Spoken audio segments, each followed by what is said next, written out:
Iloilo City Health Office na panawagan sa publiko nga mangin alerto kontra dengue. Pagsunod sang 4S, makabulig para matap na ang pagdamo sang kaso. Maid-id nga ginabantayan sang Iloilo City Health Office ang kaso sang dengue sa syudad sang Iloilo. Ini bangod sang nakita ang amat-amat nga pagsaka sang numero sa mga pasyente sa mga ospital. Suno kay Dr. Annabel Tang sang City Health Office, importante ini para mahibaluan sang publiko nga magluwas sa COVID-19, dapat nga maghalong man sa dengue. Ang atong monitoring sa atong dengue cases is usually done on a weekly basis.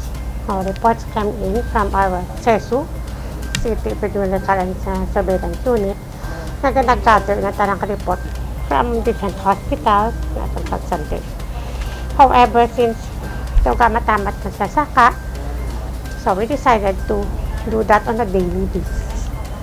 Makabuligid ang pagsunod sang 4S. Ginakampanya sang Health Department ang pagpaninlo, proteksyon sa mga kabataan, gilayon yung konsultasyon, kag fogging kung kinahanglanon. The first is called search and destroy.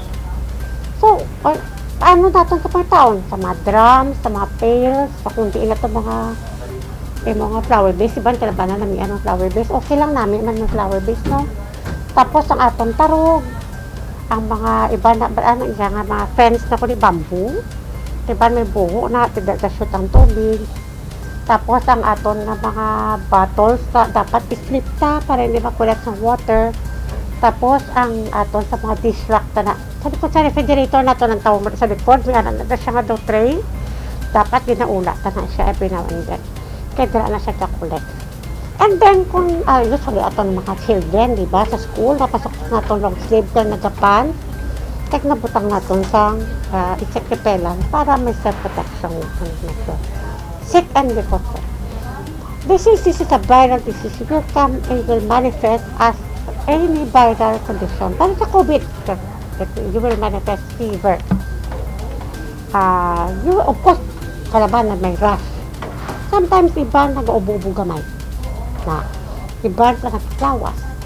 So it is best na early mapakonsulta ka na. Hindi ka magulat sa imong next lang po, hindi. Kaya very sensitive ang ato nga RDT o rapid dengue test sa first 72 hours. Very sensitive na sa. So pagka-test, o positive ka, sure, naging na iya ka, may dengue ikaw. And then we have that test sa atong health centers for free. We advocate fogging only kung may outbreak. Pero kung wala yung outbreak, we don't advocate fogging. Kaya siyempre, hindi maayos sa environment. Kaya iban kung binahapo, makatake sila sa hapo nila. Amo na siya ang aton na obrahon para may-prevent naton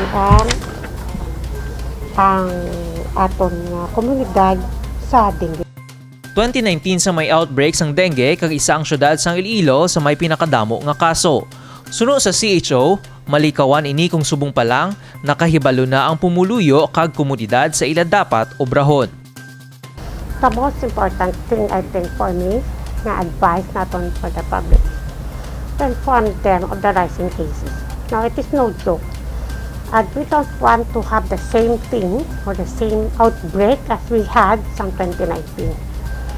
That was the highest case that we had sa 2019. Biro mo, sa 2019, since 2009 up to 2019, siya ang pinakataas niya kaysa 3,000 plus. We don't want to go back there sa mga situation. Damo aton patay, 16 aton patay that time. And most of them are children.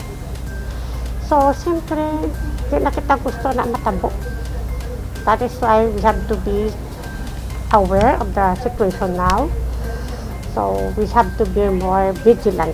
We have to be mas dapat clean kita and conscious kita sa environment natin. Kahapon, nagpanawagan na si Mayor Jeret Treñas nga builugan ang kampanya kontra dengue para malikawan ang pagdamo sang kaso ukon outbreak. Michael Angelo Sarate para sa Level Up Patrol. Mayor Jeret Treñas ginahaylo ang publiko nga magkuha na ang second dose ng booster. Senior citizens kag health workers mahimo na magpabakuna. Nagpadayon ang COVID-19 vaccination program sa syudad sang Iloilo sa mga district health centers. Suno kay Mayor Treñas, ang sino man nga maluyag magpapakuna sang booster ang mahimo nga maka-avail sang libre. Bangod sang pahayag sang national government, ginatagan karon sang prioridad ang mga senior citizens, samtang ang mga health workers naman ang mahimo makapabakuna sa ilang ginaobrahan nga pasilidad. Sige aton vaccination and subong nagsugot naman ang national government nga ang senior citizens kag ang mga health workers pwede na maka second dose. Kiina sa mga ospital ginambalan ko na gani nga ihatag na lang namon ang bakuna sa sila na vaccinate sa ilang mga health workers, no. Nagapanawagan man ang alkalde sa publiko magkuha sang second dose ang booster para may dugang proteksyon sa lawas karon nga may yara naman sa nagatuhaw nga bago nga variants. Suno kay Mayor Treñas, madasig ang pangbagon sang syudad gikan sa pandemya bangod sang madasig nga rollout sa pumuluyo. Gani subong, ang booster naman ang dapat nga hatagan sang importansya. Ang akon gina-encourage ko gid ang tanan nga maka second dose na para nga may additional protection, especially subong nga may mga variants of concern nga na-identify nga nagasulod diri sa aton, no. Ang akon gani tani gusto nga kung pwede tanan na lang pwede maka second dose na kay kadutay man lang gani nagapa booster, no. So it's really necessary nga may protection ang tanan. Bastante ang COVID-19 vaccine sang syudad, kag kada semana mayara sang schedule ang mga district centers sa nakalain-lain nga mga barangay. Ginabaton man ang walk-in para sa boosters kag para sa wala pa makakuha sang primary dose. Kevin Patrick Casipe para sa Level Up Patrol.